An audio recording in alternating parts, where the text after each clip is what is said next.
तबारकल्लज़ी बियदिहिल मुल्क व हुवा अला कुल्लि शैइन क़दीर।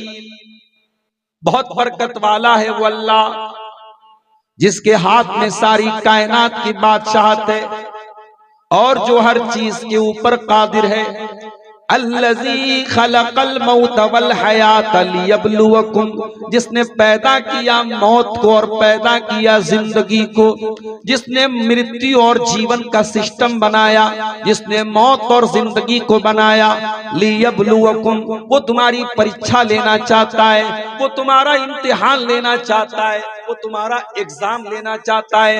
अय्युकुम अहसनु अमला, कि कौन तुम में अच्छा अमल करता है।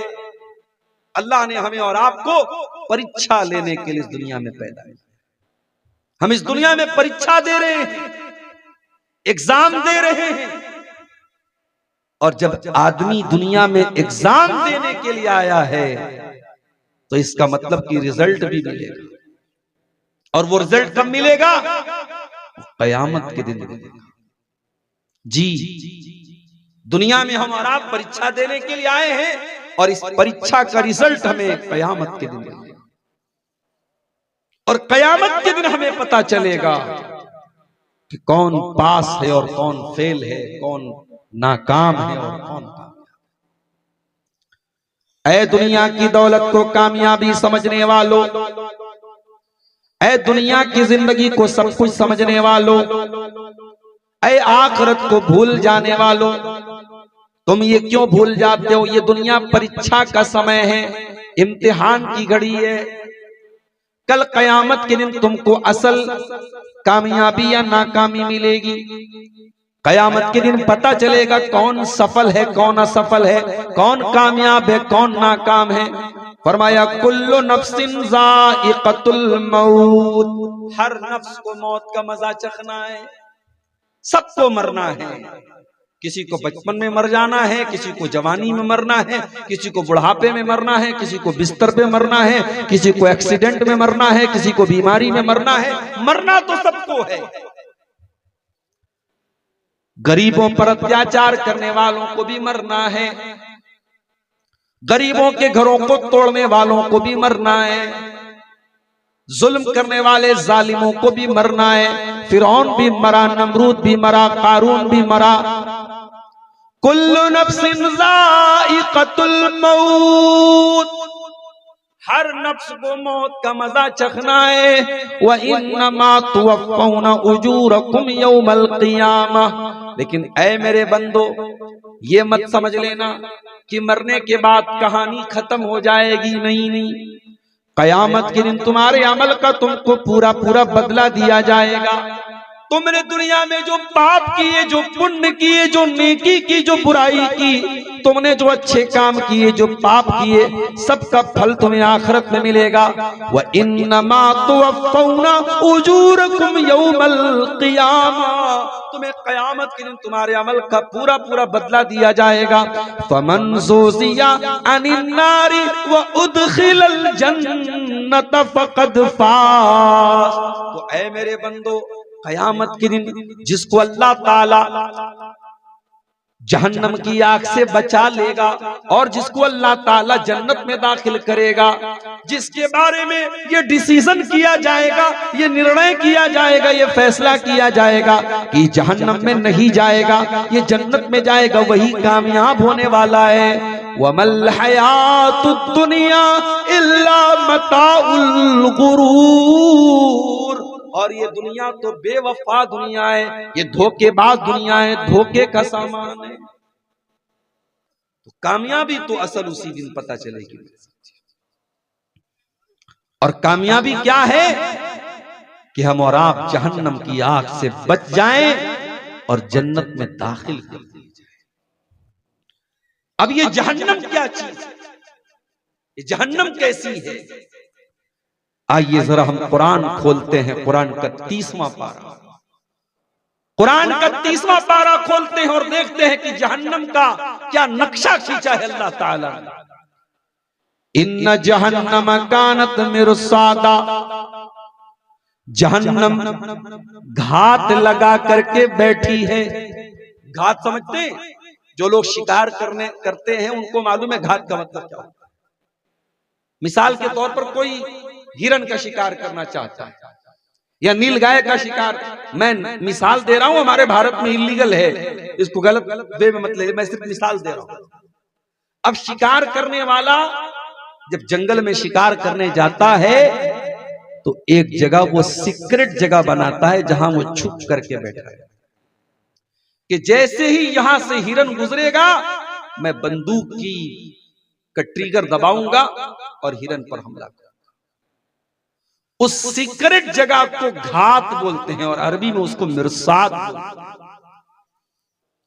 इन्न जहन्नम कानत मिरसादा, जहन्नम घात लगा करके बैठी है, जहन्नम वेट कर रही है, जहन्नम इंतजार कर रही है कि कौन जहन्नम में फंसने वाला है, कौन जहन्नम का शिकार होने वाला है, कौन जहन्नम के चंगुल में फंसने वाला है। इन्न जहन्नम कानत मिरसादा, जहन्नम घात लगा करके बैठी है। लित्तागीन मआबा, और ये जहन्नम उन लोगों का ठिकाना है जो तागी हैं, जो अल्लाह के कानून को तोड़ने वाले हैं, जो अल्लाह से बगावत करने वाले हैं, जो अल्लाह ताला के नियमों की धज्जी उड़ाने वाले हैं, जो गुनाह करने वाले, जो पाप करने वाले, जो अल्लाह की नाफरमानी करने वाले हैं। लाबितीन फीहा अहकाबा, और जहन्नम में कोई एक दिन के लिए नहीं जाएगा, कोई एक घंटे के लिए नहीं जाएगा, जहन्नम में बहुत लंबे समय तक, अहकाबा बहुत लंबे समय तक, बहुत लंबे अंतराल तक जाएगा। अगर शिर्क की हालत में मरा होगा, अगर अल्लाह को नहीं मानता होगा, कयामत को नहीं मानता होगा, काफिर होगा, मुशरिक होगा, तब तो वो हमेशा हमें जहन्नम में रहेगा। और अगर तौहीद पर मरा होगा और बड़े बड़े पाप किए होंगे तो उसको भी लंबे समय तक, लंबे अंतराल तक जहन्नम की आग में रहना पड़ेगा। लाबिसीन फीहा काबा, बहुत लंबे समय तक जहन्नम की आग में। ला यज़ूक़ून फीहा बरदन वला शराबा, जहन्नम में गर्मी लगेगी और जब गर्मी लगती है तो इंसान सबसे पहले ठंडी हवा तलाश करता है, ठंडा पानी तलाश करता है। ला यज़ूक़ून फीहा बरदन वला शराबा, ना तो जहन्नम में ठंडी हवा मिलेगी ना ठंडा पानी मिलेगा। इल्ला हमीमन व गस्साका, जहन्नम में मिलेगा तो खौलता हुआ पानी मिलेगा और बहुत ही कड़वा कसैला, बहुत ही बदबूदार, बहुत ही बदबूदार किस्म का दुर्गंध वाला पीप और मवाद उनको मिलेगा। इल्ला हमीमन व गस्साका, जहन्नमियों को जहन्नम की गर्मी में न पानी मिलेगा न ठंडी हवा मिलेगी, मिलेगा तो खौलता हुआ पानी मिलेगा, मिलेगा तो पीप और मवाद मिलेगा। जज़ाअन विफाका, अल्लाह फरमाता है कि ऐ मेरे बंदो, हम जहन्नमियों पर कोई अत्याचार नहीं कर रहे हैं, ये उनके करतूतों का फल है, ये उनके पापों की सजा है, ये उनके गुनाहों का फल है। जज़ाअन विफाका, जहन्नमियों को उनके अमल का बदला मिल रहा है। इन्नहुम कानू ला यरजून हिसाबा, ये जहन्नमी अल्लाह ताला से हिसाब व किताब की उम्मीद नहीं रखते थे, ये कयामत पर विश्वास नहीं रखते थे, ये हिसाब और किताब पर विश्वास नहीं रखते। मेरे भाइयों, हम और आप 5 टाइम की नमाज में जब सूरह फातिहा हम पढ़ते हैं तो हम क्या कहते हैं? बिस्मिल्लाहिर्रहमानिर्रहीम, अल्हम्दुलिल्लाहि रब्बिल आलमीन, अर्रहमानिर रहीम, मालिकि यौमिद्दीन। तमाम तारीफें उस अल्लाह के लिए जो पूरे कायनात का, सारे जहानों का रब है। अर्रहमानिर रहीम, अत्यंत दयावान और अत्यंत कृपालु, बहुत रहम वाला, बहुत करम वाला है। मालिकी यौमिद्दीन, और the Lord of the day of the resurrection, the Lord of the last day, जो कयामत के दिन का मालिक है, जो बदले के दिन का। ये हम सूरह फातिहा में तो कयामत पर हम विश्वास रखते हैं, कयामत पर हम ईमान रखते हैं। हमने जन्नत को नहीं देखा, हमने जहन्नम को नहीं देखा, हमने फरिश्तों को नहीं देखा, हमने अज़ाबे कब्र को नहीं देखा, लेकिन हम ईमान रखते हैं। कोई जावेद अख्तर नाम का आदमी भी पैदा होता है जो कहता है कि कुरान में डायनासोर का जिक्र क्यों नहीं आया। कोई और आता है और कहता है कि अगर अल्लाह ताला है तो नजर क्यों नहीं आता है। कयामत के पहले इस तरीके के फितने भी पैदा होंगे। लोग अल्लाह के ऊपर भी सवाल उठाएंगे, लोग कयामत के ऊपर भी सवाल उठाएंगे, लोग फरिश्तों के ऊपर भी सवाल उठाएंगे। लेकिन ऐ ईमान वालों, तुम्हारी पहचान क्या है? कुरान कहता है अलिफ लाम मीम ज़ालिकल किताबु ला रैब फीहि हुदल लिल मुत्तकीन। इस किताब में किसी संदेह की कोई गुंजाइश नहीं, इस किताब में, इस कुरान में किसी शक की कोई गुंजाइश नहीं, किसी डाउट की कोई गुंजाइश नहीं। हुदल लिल मुत्तकीन। और ये कुरान हिदायत का रास्ता बताता है, मार्गदर्शन करता है, गाइडेंस करता है मुत्तकियों के लिए, अल्लाह से डरने वालों के लिए। अल्लज़ीना युमिनूना बिल गैब, जो बगैर देखे ईमान रखते हैं। जन्नत को नहीं देखा मगर ईमान रखते हैं, जहन्नम को नहीं देखा मगर ईमान रखते हैं, फरिश्तों को नहीं देखा मगर ईमान। देख करके ईमान लाए तो कौन सा कमाल, हम तो बगैर देखे ईमान नहीं। हमारा ईमान है कि जहन्नम है। और एक बात और नोट कर लो, जहन्नम सिर्फ एक जगह का नाम नहीं है, जहन्नम के अंदर भी सेंस है। जहन्नम बात करती है, जहन्नम बोलती है। अल्लाह के नबी फरमाते हैं इश्तकतिन नारु इला रब्बिहा। जहन्नम ने अल्लाह ताला से शिकायत, कहा अल्लाह मेरा दम घुट रहा है, मेरा दम घुट रहा है, मेरा एक हिस्सा दूसरे हिस्से को खा रहा है। अय अल्लाह तू मुझे सांस लेने की इजाजत दे। फ़अज़ीना लहा बिनफ़सैन, तो अल्लाह ताला ने जहन्नम को साल में 2 मरतबा सांस लेने की इजाजत दी। अल्लाह के नबी फरमाते हैं ये जो बहुत ज्यादा गर्मी तुम महसूस करते हो, ये जहन्नम के सांस लेने की वजह से, और जो बहुत ज्यादा सर्दी तुम महसूस करते हो, ये जहन्नम के सांस लेने की वजह से। अब कोई ये ना कहे मौलवी साहब दार्जिलिंग में तो कभी गर्मी नहीं पड़ती, दार्जिलिंग में तो आप मई जून में चले जाएं ठंडा रहता है। हम और आप होते कौन है अल्लाह की कायनात पर सवाल उठाने वाले? अल्लाह ताला ने इस दुनिया में अलग अलग जगहों पर अलग अलग क्लाइमेट बनाया है। हमारे नॉर्थ इंडिया में जो सर्दी पड़ रही है, आप साउथ इंडिया में चले जाएंगे सर्दी नहीं पड़ती। अभी मैं गया था कर्नाटक, बिल्कुल आखिरी किनारे पर, बिल्कुल इंडिया का आखिरी कोना, केरला से सटा हुआ कर्नाटक का इलाका, उड़पी गया था मैं अभी परिवार के साथ, फैमिली के साथ छुट्टी चल रही थी, मैं उसमें गया था। मैं वहां ब्लेजर तो बड़ी दूर की बात है साहब, अंदर इनर जो पहनता हूं वो तो बहुत दूर की बात है। रात में हम लोग पंखा चला के सो रहे थे वहां, घर पे फोन करते थे तो घर में हमारी अम्मी कहती थी यहाँ तो साहब रजाई में भी ठंडा लग रहा है, और वहां हम लोग पंखा चला के सो रहे थे। एक ही देश में, एक ही कंट्री में। साउथ इंडिया का मौसम अलग है, नॉर्थ इंडिया का मौसम अलग है, कटिहार का और पूर्णिया और अररिया का मौसम अलग है, दार्जिलिंग और सिलीगुड़ी का मौसम अलग है। फिर और अगर आप और आगे चले जाएं, सिक्किम का मौसम अलग है, फिर और आगे चले जाएं, भूटान का मौसम अलग है।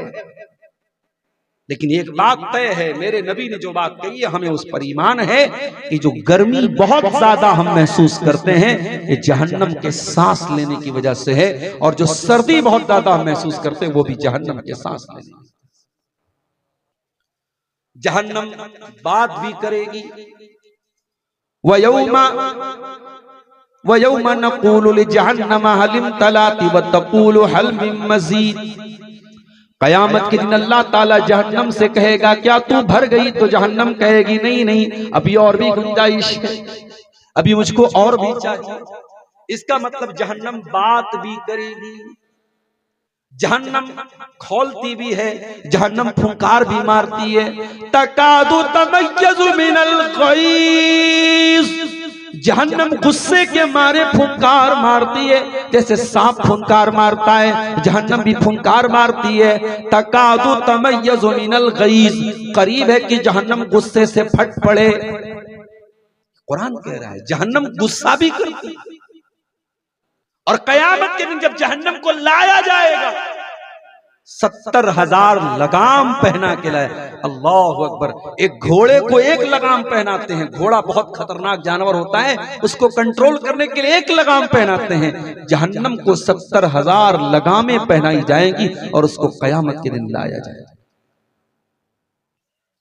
जहन्नम में कितने दरवाजे होंगे?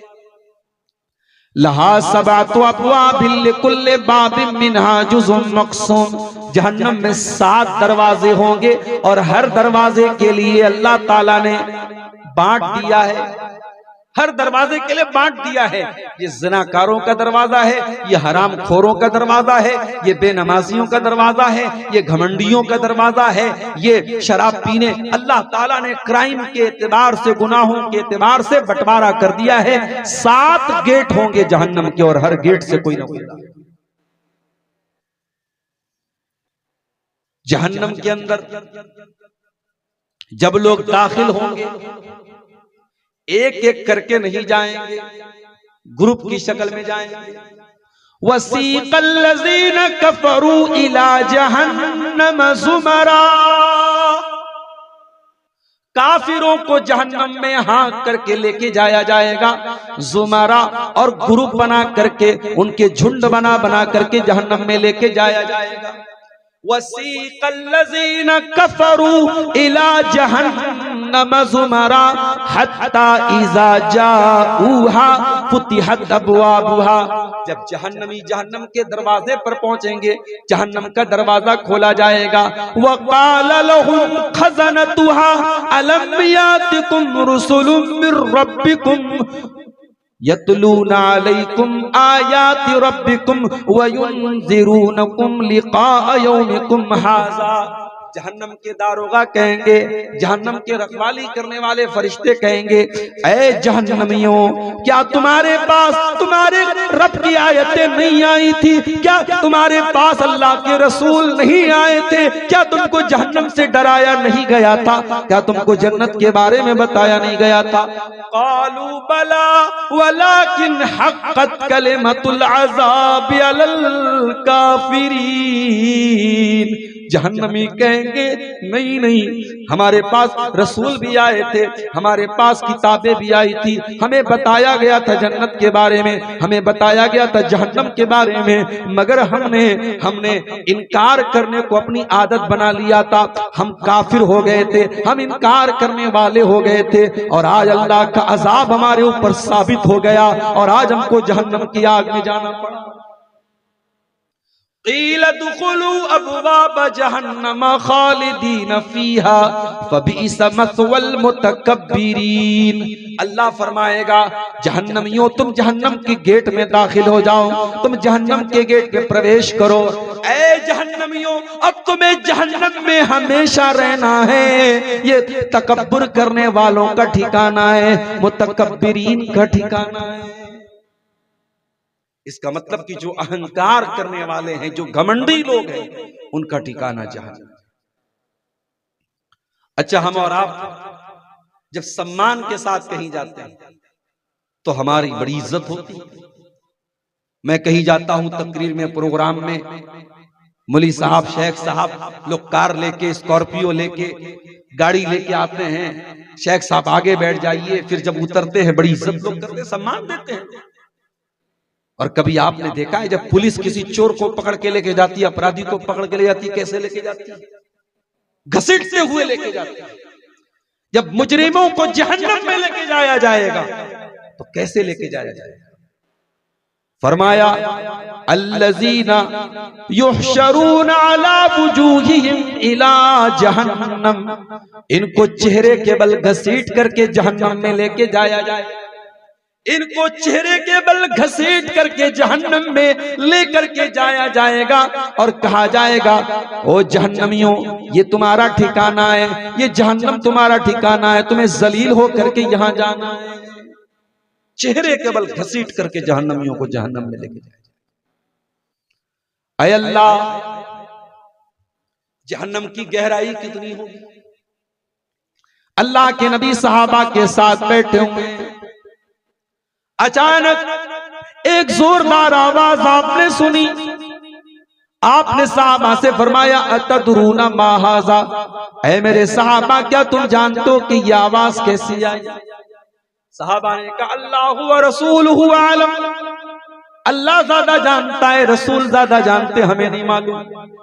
आपने फरमाया, हाज़ा हजरुन रुमिया बिही फिन्नार मुंदु सबईन खरीफा, ये एक पत्थर के गिरने की आवाज थी।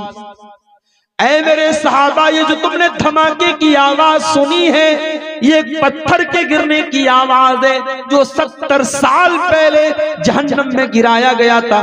वहुवा यंतही अलआन इला कारिहा, और 70 साल के बाद आज जाकर के वो पत्थर जहन्नम की गहराई में पहुंचा है, जहन्नम की तह में पहुंचा है। यानी जहन्नम इतनी गहरी है कि अगर पत्थर को गिराया जाए तो जहन्नम के डेप्थ में, जहन्नम की गहराई में पहुंचने में पत्थर को 70 साल लगेगा। अल्लाह अकबर, की जहन्नम की गहराई है। जहन्नम की आग कैसी होगी? आइए कुरान से पूछते हैं।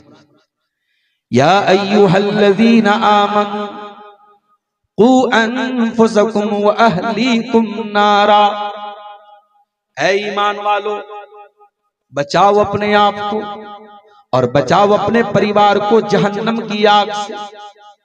ऐ अल्लाह, जहन्नम की आग कैसी होगी?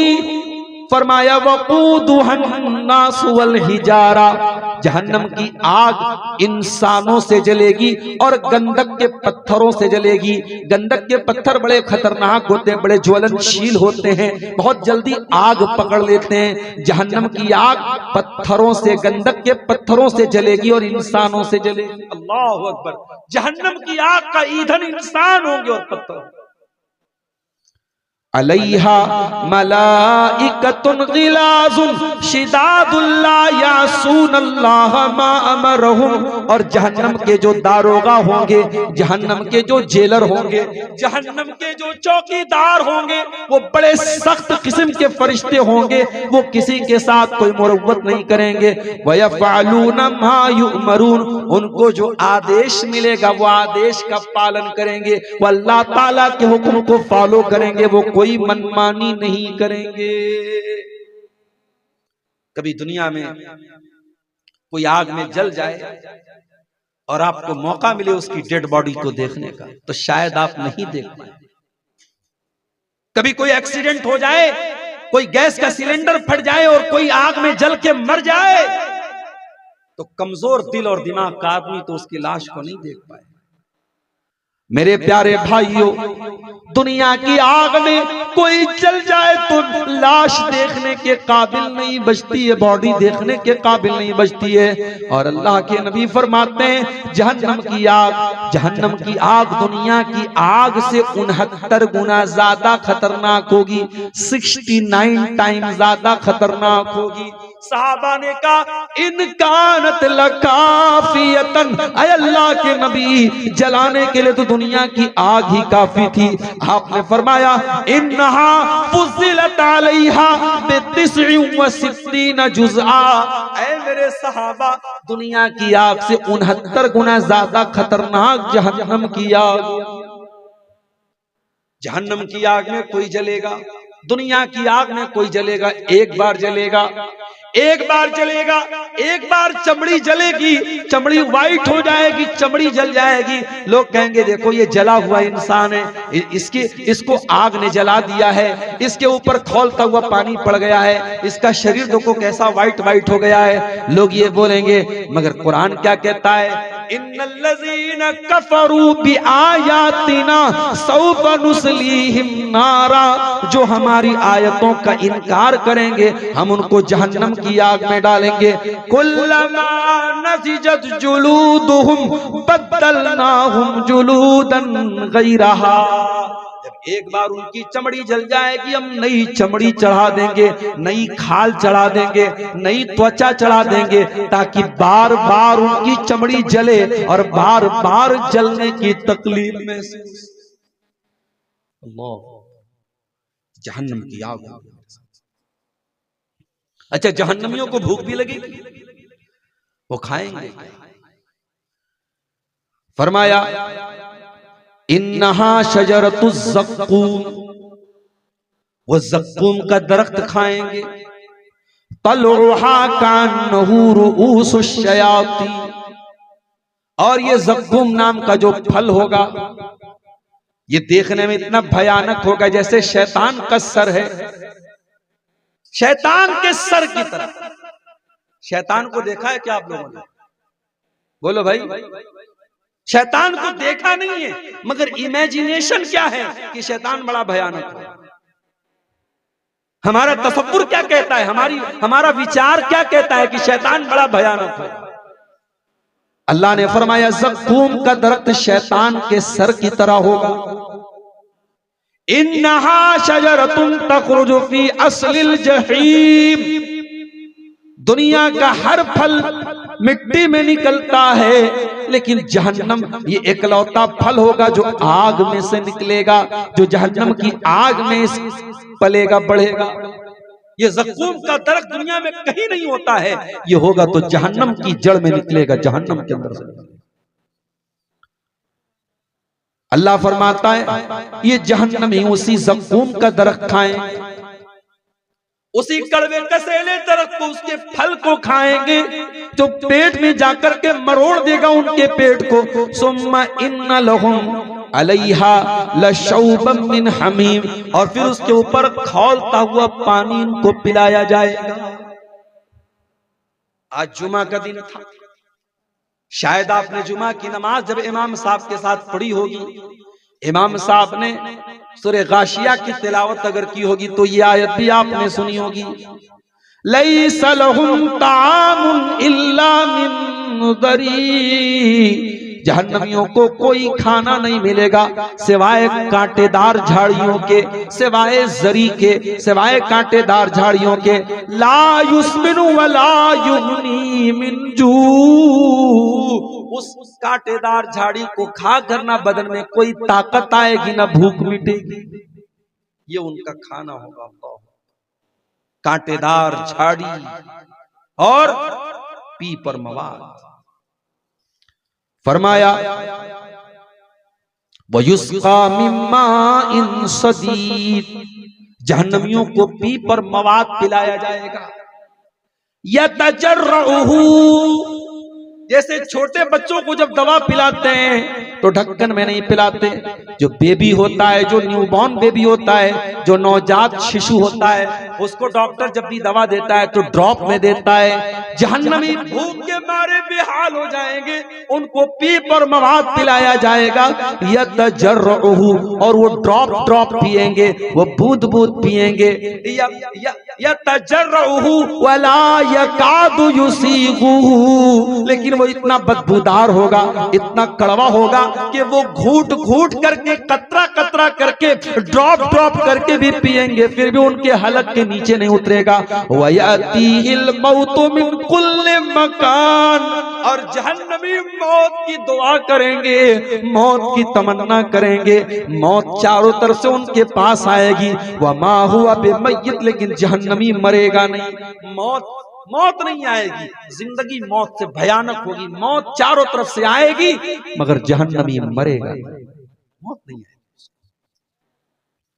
जब जहन्नमी बहुत परेशान हो जाएंगे, अल्लाह से कहेंगे, फरिश्तों से कहेंगे, वनादौ या मालिकु लियक़्ज़ि अलैना रब्बुका, कहेंगे ऐ मालिक, ऐ जहन्नम के दारोगा, अल्लाह से कह दो कि अब हमारा काम तमाम कर दे, हम बहुत तकलीफ सह रहे हैं जहन्नम में, हम बहुत अजियत में, बहुत तकलीफ में हैं। अल्लाह से कह दो हमारा काम तमाम कर दे।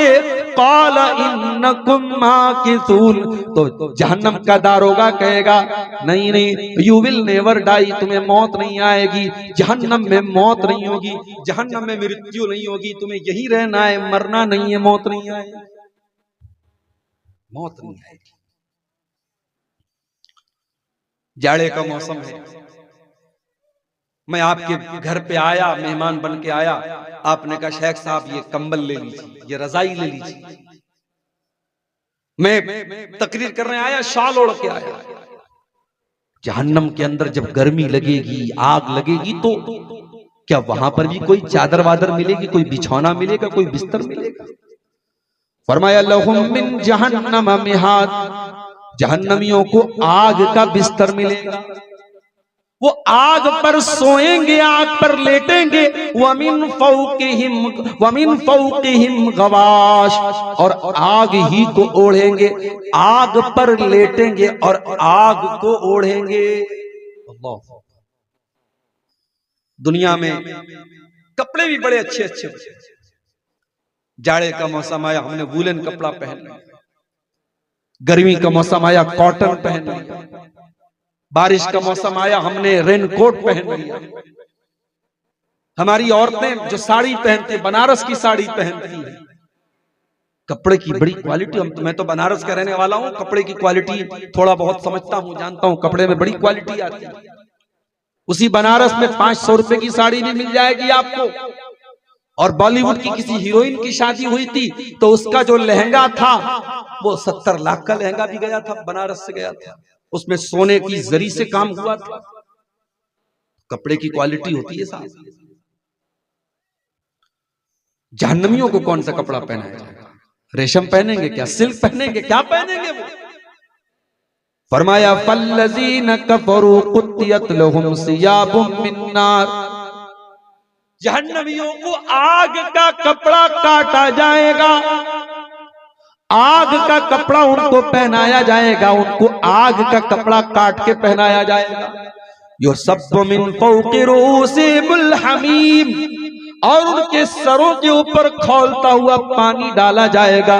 युसहरु बिही मा फी बुतूनिहिम वल जुलूद, और जब खौलता हुआ पानी डाला जाएगा, उनके पेट की अतड़ियों को वो खौलता हुआ पानी गला देगा, उनकी चमड़ियों को जला देगा, उनके पेट की अतड़ियों को जला देगा।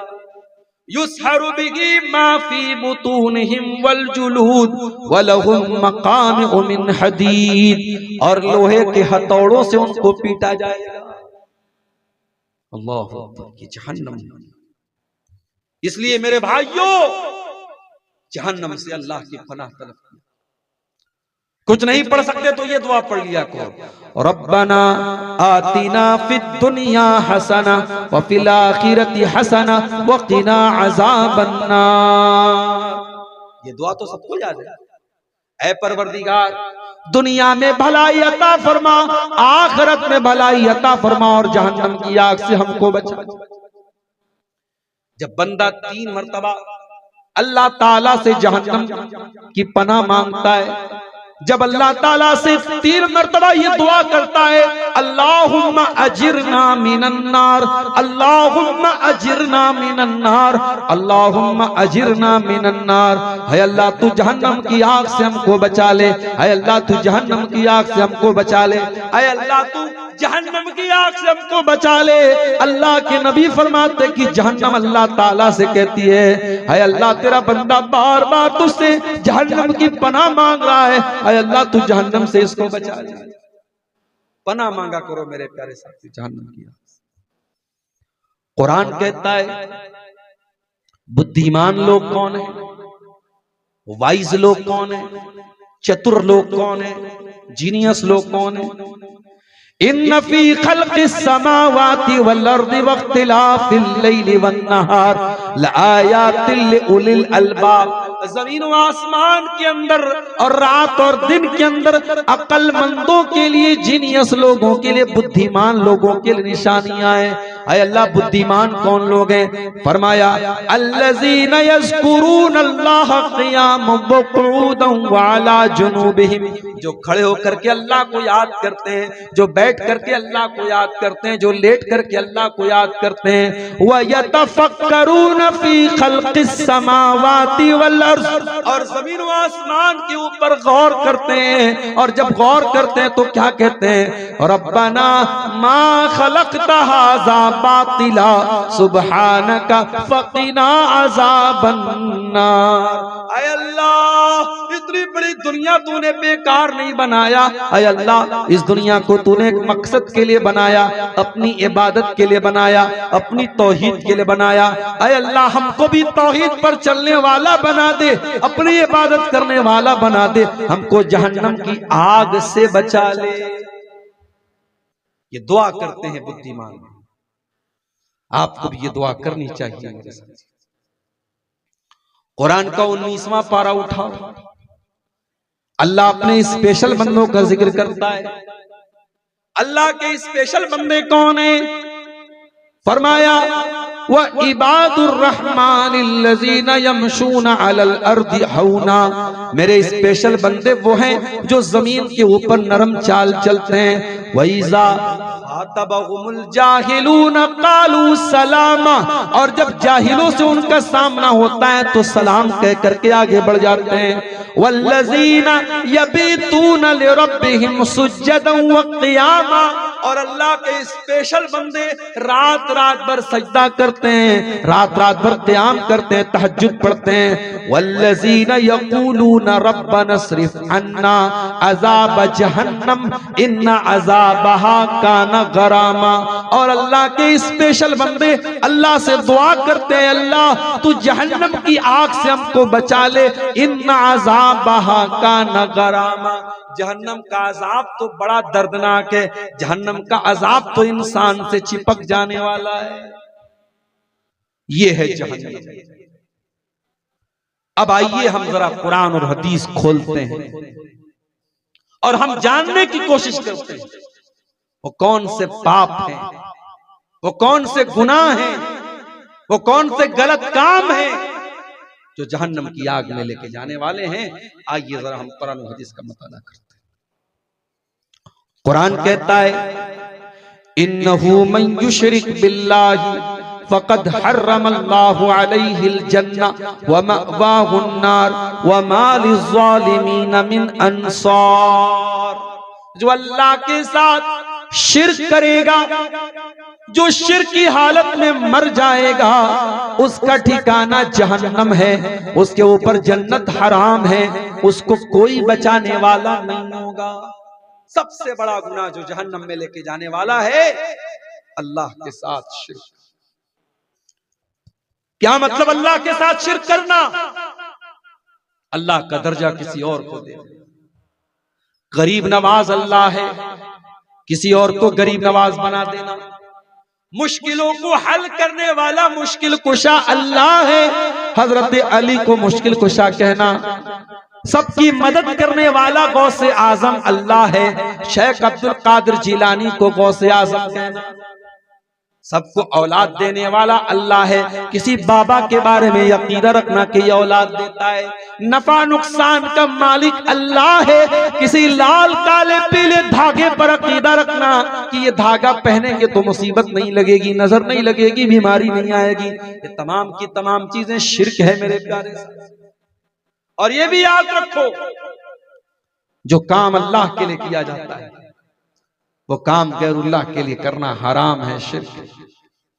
बकरा लाते हो, मुर्गा लाते हो, अल्लाह का नाम लेके ज़बा करते हो, अगर उसी बकरे को जैसे तुम अल्लाह के नाम से ज़बा कर रहे हो सेम तरीका अपनाओ, लेकिन अल्लाह के बजाय किसी पीर साहब के नाम से, किसी रसूल के नाम से, किसी नबी के नाम से ज़बा कर दो तो वो बकरा हराम हो जाएगा और आप शिर्क के मुर्तकिब हो जाएंगे। मुर्गा लाए और मुर्गा किसी बाबा के नाम पे आपने काट दिया तो वो मुर्गा अगरचे आपने सही तरीके से काटा है मगर अल्लाह को छोड़ के किसी और का नाम ले लिया तो मुर्गा हराम हो गया और आपने गैरुल्लाह का नाम लेकर के शिर्क कर दिया। इसी तरीके से अल्लाह के नाम की कसम हम खाते हैं, किसी गैरुल्लाह के नाम की कसम खाना ये भी जायज नहीं है, ये भी शिर्क है मेरे प्यारे। बीवी शौहर बीवी में झगड़ा हो गया, बीवी ने कोई बात के शौहर को यकीन नहीं आया, शौहर ने कहा चलो खाओ बच्चे की कसम, बीवी ने बच्चे के सर पे हाथ रख के कसम खाया, हराम है हराम है हराम है। ओ अपनी माँ की कसम खाने वालों, बाप की कसम खाने वालों, बीवी की कसम खाने वालों, महबूबा की कसम खाने वालों, गैरुल्लाह की कसम खाना भी शिर्क है। अल्लाह के नबी ने फरमाया मन हलफा बिगैरिल्लाहि फक़द अशरक, जिसने अल्लाह को छोड़ करके किसी और की कसम खाई उसने शिर्क किया। शेख साहब एक सवाल है, कुरान की कसम खा सकते हैं क्या? खा सकते हैं, कुरान की कसम खा सकते हैं, तो कुरान भी तो गैरुल्लाह है? नहीं, कुरान अल्लाह का कलाम है, कुरान की कसम आप खा सकते हैं, लेकिन हां जब हम कुरान बोलते हैं तो कुरान का मतलब होता है कुरान के अंदर लिखी हुई बात। जो हमारे घर में जो कुरान रखा हुआ है वो कागज, वो दफ्ती, वो किताब है, लेकिन उसके अंदर जो मैटर है वो अल्लाह का कलाम है। इसीलिए कुरान की जब कसम खाएंगे तो जबान से कुरान की कसम खाएंगे, कुरान को हाथ में लेकर के कसम खाना ये सही नहीं है, ये मुनासिब नहीं है। हमारे यहाँ बहुत से लोग कुरान हाथ में लेकर कसम खाते हैं, ये सही नहीं है, गलत तरीका है। अच्छा, खाने काबा की कसम खा सकते हैं क्या?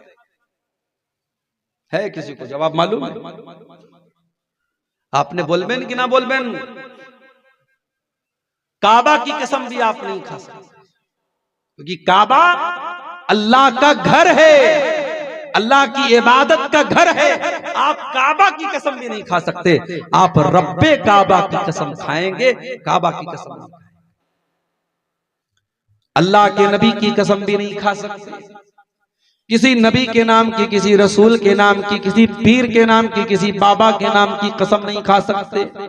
अपनी माँ की, अपने बाप की, अपने भाई की, अपने बच्चों की, अपनी बीवी की कसम भी नहीं खा सकते। हाँ, अल्लाह ताला चाहे जिसकी कसम खा ले, अल्लाह को पूरा इख्तियार है। अल्लाह ने कुरान में वल अस्र, जमाने की कसम खाई, वल फज्र, फजर की कसम खाई, वस्समा, आसमान की कसम खाई, वज़्ज़ुहा, चाश्त के वक्त की कसम खाई। अल्लाह जिसकी भी कसम खा सकता है, मगर हमें और आपको परमिशन नहीं है, हम अल्लाह को छोड़कर किसी और की कसम नहीं खाएं। शिर्क से बचो मेरे प्यारे साथी, अपने दामन को शिर्क से बचाओ।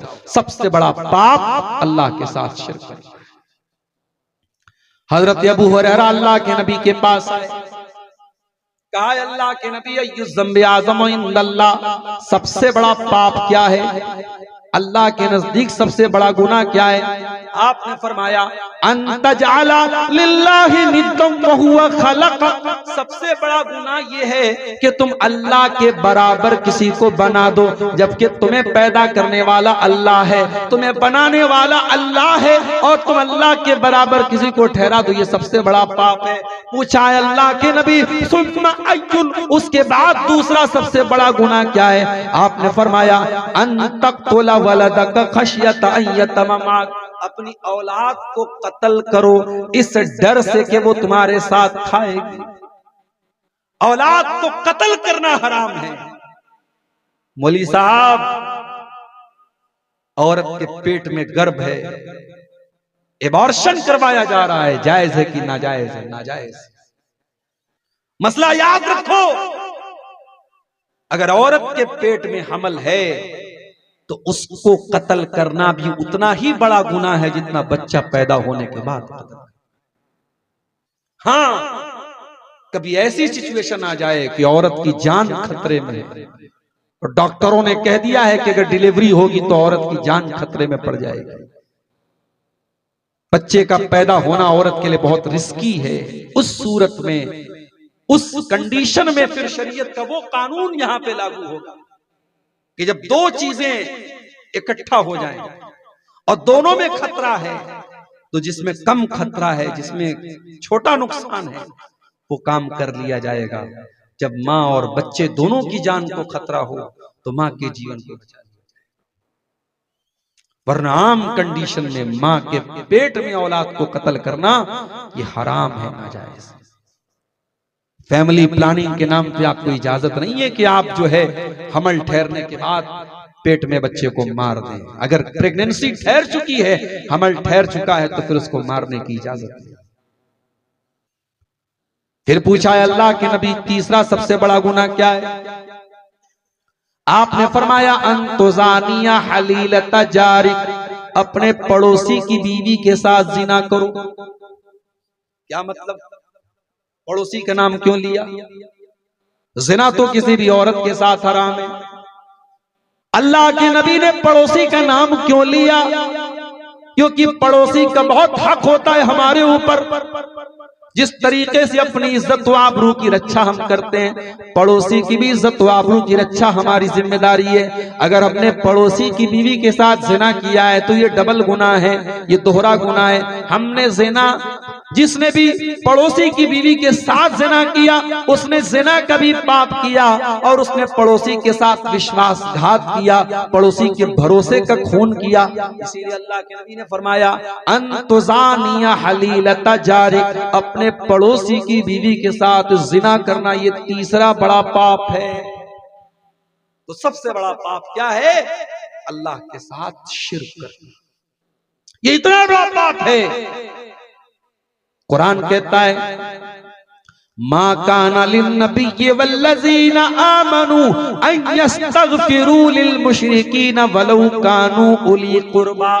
नबी को भी इस बात की इजाजत नहीं है और ईमान वालों को भी इस बात की इजाजत नहीं है कि वो किसी मुशरिक के लिए मग़फ़िरत की दुआ करें, उनका कोई करीबी रिश्तेदार ही क्यों न हो। अगर आपकी माँ का इंतकाल शिर्क की हालत में हो जाए, आपके बाप का इंतकाल शिर्क की हालत में हो जाए, आपके बेटे का इंतकाल शिर्क की हालत में हो जाए, जो शिर्क की हालत में मर गया है, बाप ही क्यों न हो, बेटा ही क्यों न हो, बीवी ही क्यों न हो, उसके लिए आप मग़फ़िरत की दुआ नहीं कर सकते, अल्लाह से उसके लिए माफी भी नहीं मांग सकते।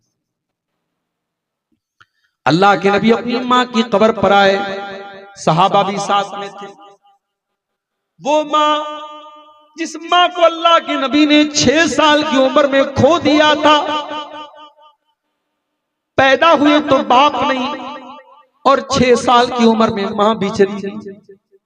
मेरे नबी अनाथ ही नहीं, मेरे नबी यतीम ही नहीं, दुर्रे यतीम। मेरे नबी से बड़ा यतीम कौन होगा? पैदा हुए तो बाप का साया नहीं, 6 साल की उम्र में मां चली गई, 8 साल की उम्र में दादा चले गए। बरसों के बाद मां की याद आई, सहाबा को लेकर के मां की कब्र पर पहुंचे, मां की ममता को याद किया, अपना बचपन का दौर याद किया। अल्लाह के नबी की आंखों से आंसू बहने लगे, आप रोने लगे। आपको देख करके सहाबे किराम की आंखों में भी आंसू बहने लगे, सहाबे किराम भी रोने लगे।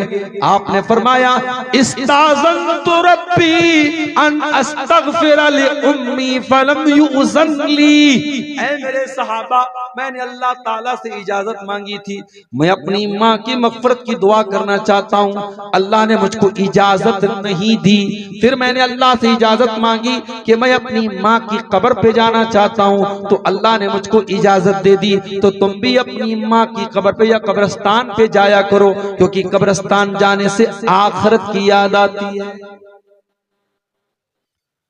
तो मुशरिक के लिए आप मग़फ़िरत की दुआ भी नहीं कर सकते। हजरत नूह अलैहिस्सलाम का अपना बेटा मुशरिक था, काफिर था, उनकी आंखों के सामने डूब के मर गया और नूह अलैहिस्सलाम कुछ नहीं कर पाए। इब्राहीम अलैहिस्सलाम का बाप आजर मुशरिक था, वो अपने बाप के लिए कुछ नहीं कर पाए। बगावत पर हुआ मादा तो डूबे नूह का बेटा, बगावत पर हुआ मादा तो डूबे नूह का बेटा, यहाँ नामो नसब की बरतरी से कुछ नहीं होता। मेरे नबी के चचा अबू तालिब, वो भी शिर्क की हालत में दुनिया से चले गए। अल्लाह के नबी बहुत चाहते थे मेरे चचा ईमान ले आए, मगर अबू तालिब ईमान नहीं लाए।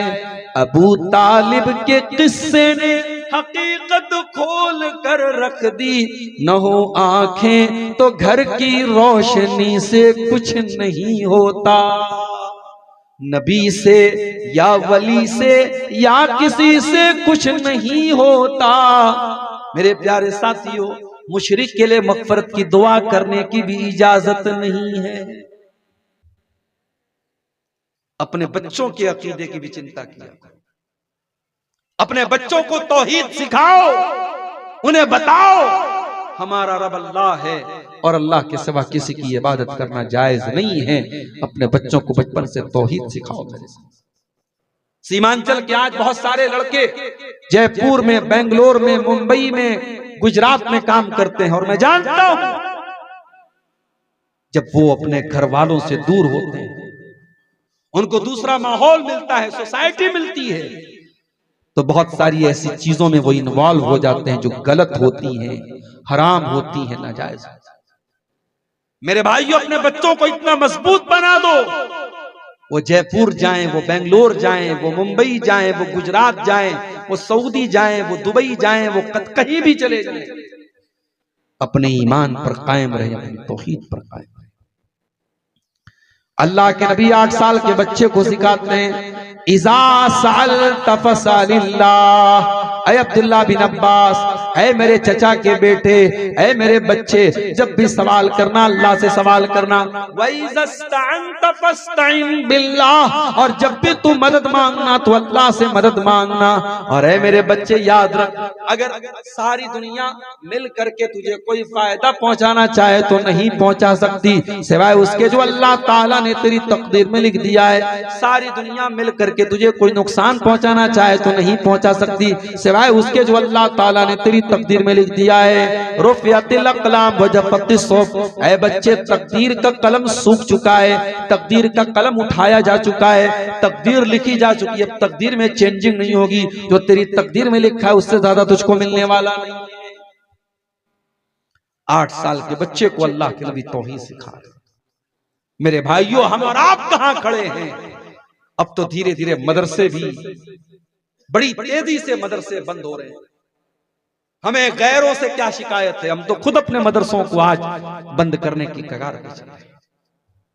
कितने मदरसे हैं वहां का टीचर बेचारा जब रमजान में चंदा करता है तब जाकर के उसकी सैलरी का इंतजाम होता है, वो चंदा न करे तो बेचारे की सैलरी ही नहीं।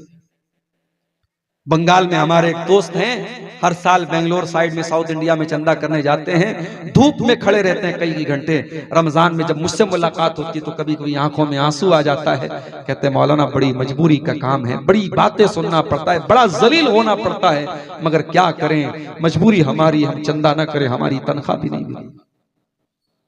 ये कौम इस हद तक गिर चुकी है।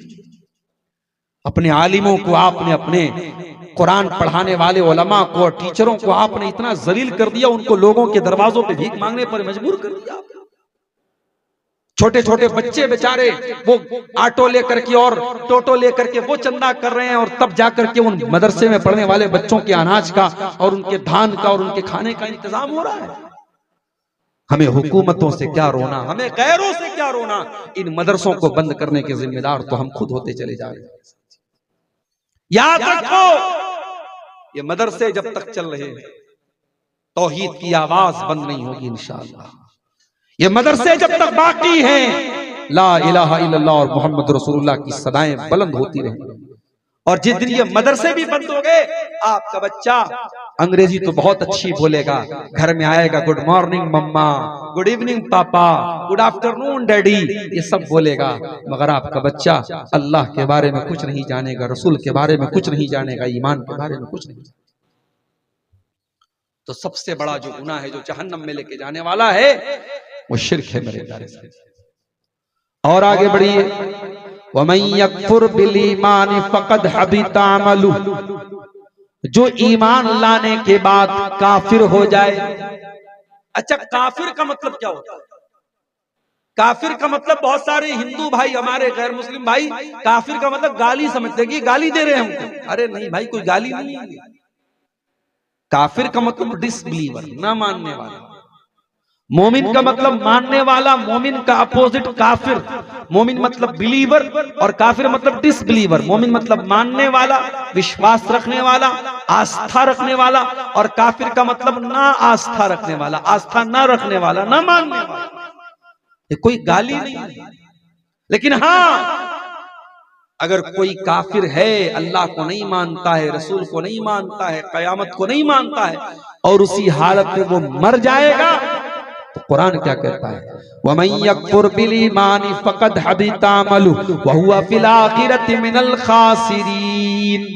जो ईमान लाने के बाद काफिर हो जाएगा और उसी हालत में मर जाएगा, उसके सारे के सारे आमाल बर्बाद हो जाएंगे और वो आखिरत में खसारा उठाने वालों में से हो जाएगा।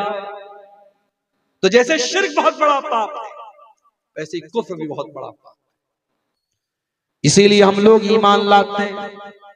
सूरह बकरा की आखिरी आयत देखिए, आमन रसूल बिमा उन्जिला इलैहि मिन रब्बिही वल मुमिनून।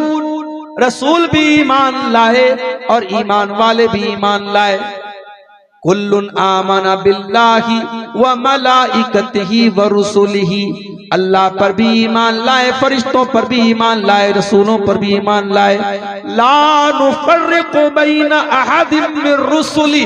और अल्लाह के सारे रसूलों पर ईमान लाए, कोई भेदभाव नहीं किया, किसी को मानकर किसी का इनकार नहीं किया। हम सारे नबियों को मानने वाले, सारे रसूलों को मानने वाले लोग हैं। अगर आप किसी एक नबी का भी इनकार कर देंगे तो आप मोमिन नहीं रह जाएंगे। हम सारे नबियों के ऊपर ईमान रखते हैं मेरे प्यारे से। और आगे जहन्नम में लेकर के जाने वाला एक और बहुत बड़ा गुनाह है, अल्लाह का मजाक उड़ाना, रसूल का मजाक उड़ाना, दीन का मजाक उड़ाना। कुल बिल्लाहि व आयातिही व रसूलिही कुंतुम तस्ताज़िऊन। ऐ नबी आप फरमा दीजिए, क्या तुम अल्लाह का मजाक उड़ाते हो? क्या तुम रसूल का मजाक उड़ाते हो? क्या तुम अल्लाह की आयतों का मजाक उड़ाते हो? ला तातज़िरू क़द कफ़रतुम बाद ईमानिकुम। तुम कोई बहाना न बनाओ। जब तुमने अल्लाह का मजाक उड़ाया, जब तुमने रसूल का मजाक उड़ाया, जब तुमने कयामत का मजाक उड़ाया, तो तुम काफिर हो गए, तुम ईमान से निकल गए। इसका मतलब यह हुआ कि दीन का मजाक उड़ाना ये भी बहुत डेंजरस और खतरनाक चीज। अगर आप दीन का मजाक उड़ाते हैं, आजकल जन्नत का लोग मजाक उड़ाते हैं, जन्नत की हूरों का मजाक उड़ाते हैं, जहन्नम का मजाक उड़ाते हैं। दीन का मजाक उड़ाना भी मेरे प्यारे साथियों बहुत भारी पड़ सकता है। और अगर आपने दीन का मजाक उड़ाया तो ये चीज भी आपको जहन्नम में लेकर। और आगे बढ़िए, सूद खाना। सूद खाना भी जहन्नम में लेके जाने वाला अमल है। अल्लाह कुरान में कहता है, यमहकुल्लाहु रिबा व युर्बिस सदकात। अल्लाह ताला सूद को मिटाता है और अल्लाह ताला सदका खैरात में बरकत देता है। जब आप अल्लाह की राह में सदका करते हैं, दान पुण्य करते हैं, तो आपके माल में बरकत होती है। और जब आप ब्याज का पैसा, इंटरेस्ट का पैसा अपने घर में लाते हैं, तो आप अपने घर की बरकत को मिटा देते हैं, माल की बरकत को मिटा देते हैं। या अय्युहल्लज़ीना आमनू ला ताकुलुर रिबा अज़आफ़ा मुज़ाफ़ा। ऐ ईमान वालो, चक्रवृद्धि ब्याज न खाया करो, कंपाउंड ब्याज न खाया करो। ब्याज पर ब्याज जो चढ़ता रहता है, जिसको कंपाउंड इंटरेस्ट बोलते हैं, चक्रवृद्धि ब्याज बोलते हैं, वो ब्याज अरब में बहुत चलता था। अल्लाह ने उससे भी मना किया और आम ब्याज से भी मना किया। हर तरीके का ब्याज का। मौलवी साहब, फाइनेंस पर मोबाइल लेना कैसा है? फाइनेंस पर कार लेना कैसा है? कान खोल के सुन लीजिए, जायज नहीं है। मौलवी साहब, हम तो बिल्कुल समय से ईएमआई भर देंगे, एक दिन भी लेट नहीं करेंगे। आप लेट नहीं करेंगे, ठीक है, हम मान लेते हैं, हालांकि ऐसा होता नहीं। किसी न किसी महीने ईएमआई लेट होती है और कुछ ना कुछ ब्याज का पैसा आपको देना पड़ता है। और जब आप मोबाइल फाइनेंस पर लेते हैं तो आप बैंक के थ्रू लेते हैं, बजाज फाइनेंस के थ्रू लेते हैं, क्रेडिट कार्ड के जरिए लेते हैं, वो भी बैंक के जरिए ही होता है। और आप बैंक के साथ एक कॉन्ट्रैक्ट करते हैं कि मैं ये मोबाइल 12,000 का है, मैं इसको 13,000 में ले रहा हूं, हर महीने इतनी ईएमआई दूंगा। अगर महीने की पहली तारीख को मैं ईएमआई जमा नहीं कर पाया तो डेली का 500 रुपया पेनाल्टी लगेगी। ये डेली 500 रुपये जो पेनाल्टी लग रही है, यही ब्याज है। मेरे प्यारे साथियों, ऐसा कोई सौदा करना, ऐसा कोई ट्रांजैक्शन करना जिसमें सूद और ब्याज शामिल हो, वो हराम है।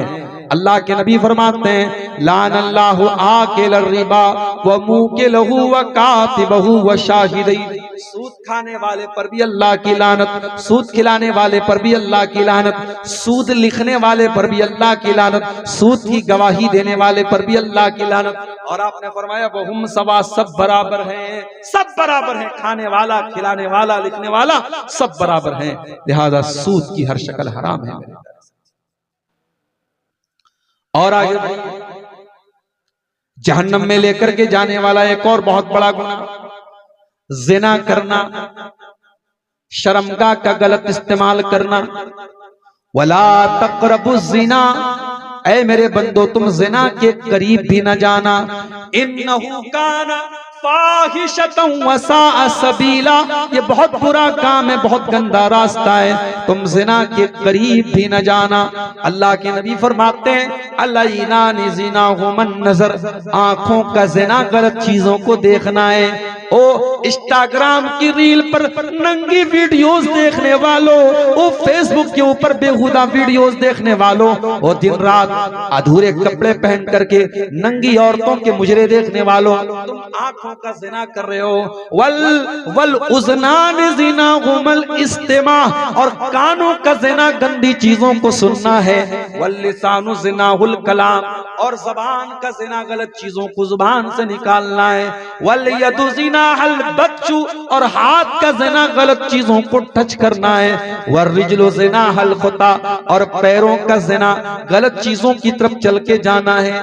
वल कल्बु यहवा व यतमन्ना, और इंसान के दिल में गलत इच्छाएं पैदा होती हैं। वल फर्जु युसद्दिकु ज़ालिका औ युकज़्ज़िबहु, और फिर इंसान की शर्मगाह जो होती है वो दिल की या तो तस्दीक करती है या इनकार करती है, या तो इंसान गलत काम कर देता है या बच जाता है।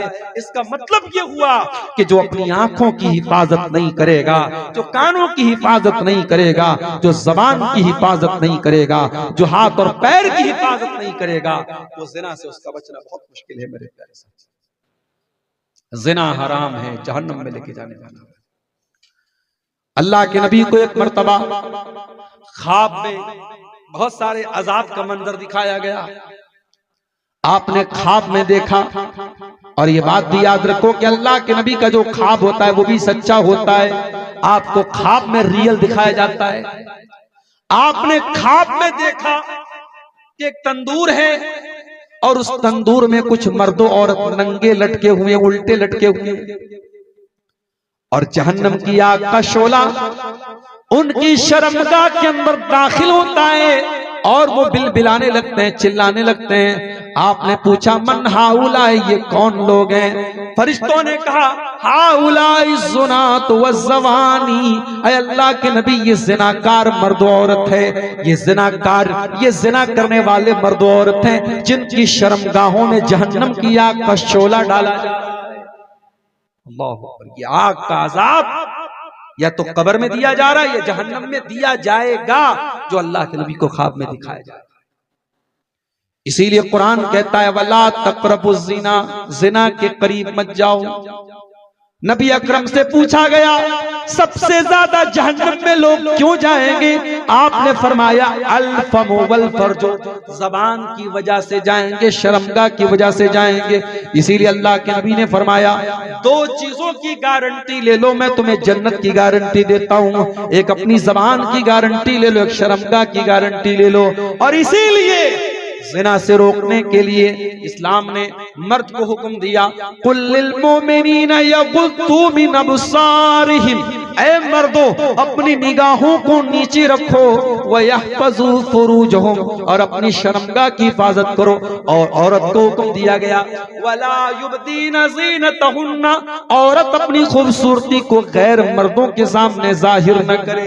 यहाँ तक कि मस्जिद में भी जाए तो खुशबू लगा करके न जाए। अगर खुशबू लगा करके कोई औरत जाती है, नबी ने फरमाया वो बदचलन औरत है, फाहिशा औरत है, जानिया औरत है। मेरे प्यारे साथियों, इस्लाम ने औरत को पर्दे का हुक्म दिया, गैर मर्द के साथ तन्हाई इख्तियार करने से मना किया है, जीजा के साथ तन्हाई इख्तियार करने से साली को मना किया है, देवर और जेठ के साथ तन्हाई इख्तियार करने से भाभी को मना किया है, खाला मामू और ताया के चचा के लड़कों के साथ तन्हाई इख्तियार करने से जवान लड़की को मना किया है। ये तमाम तालीमात और शिक्षाएं इस्लाम ने इसी ज़िना से रोकने के लिए। और आगे बढ़िए, जहन्नम में लेकर के जाने वाला एक और अमल, यतीम का माल खाना। जो बच्चा अनाथ हो जाए, जो बच्चा यतीम हो जाए, जिस बच्चे का बाप मर जाए, उसके माल को नाजायज तरीके से खाना। फरमाया इन्नल्लज़ीना याकुलूना अमवालल यतामा ज़ुल्मन इन्नमा याकुलूना फी बुतूनिहिम नारा। जो यतीम का माल नाजायज तरीके से खा रहे हैं, वो अपने पेट में जहन्नम की आग भर रहे हैं, वो अपने पेट में जहन्नम की आग भर रहे हैं। मेरे प्यारे भाइयों, कभी किसी यतीम का माल न खाना, हो सके तो यतीम के सर पे हाथ रख देना, हो सके तो यतीम को पाल लेना, हो सके तो यतीम का सहारा बन जाना। अल्लाह के नबी फरमाते हैं अना वकाफिलुल यतीम कहातैन, मैं और यतीम को पालने वाला, मैं और यतीम की परवरिश करने वाला।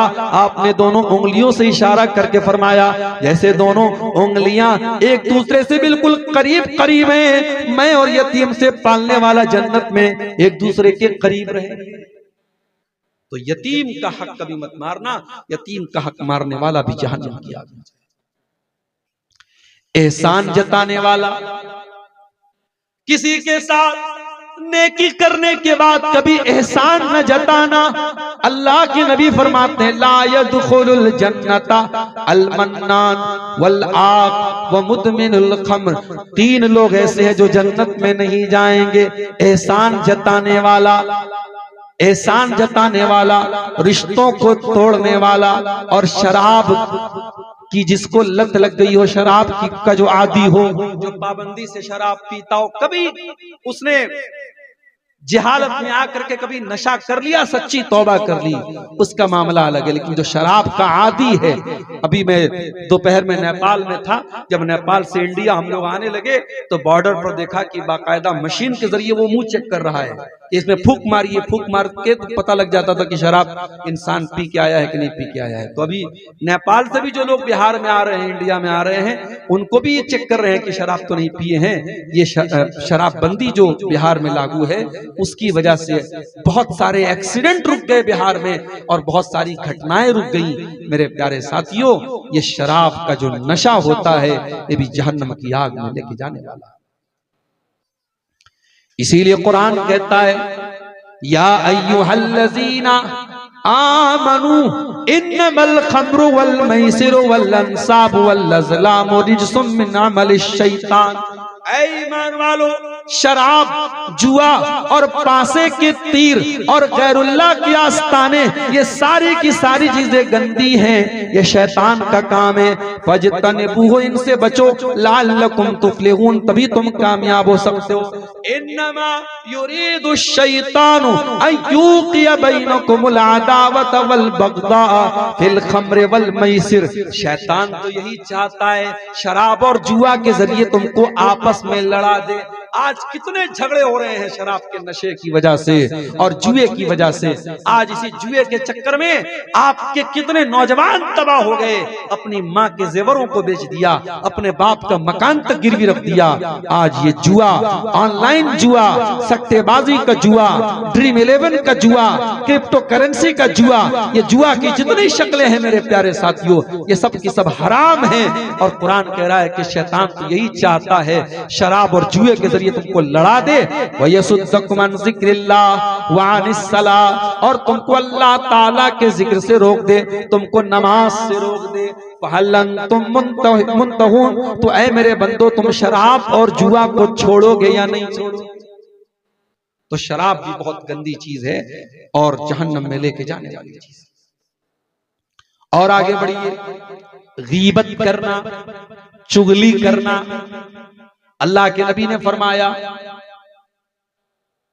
कि जब मैं मेराज के सफर में गया, मैं कुछ लोगों के पास से गुजरा, मररतु बिक़ौमिन लहुम अज़फ़ारुम मिन नुहासिन, मैं ऐसे लोगों के पास से गुजरा जिनके लोहे के तांबे के नाखून थे और वो अपने चेहरों को नोच रहे थे।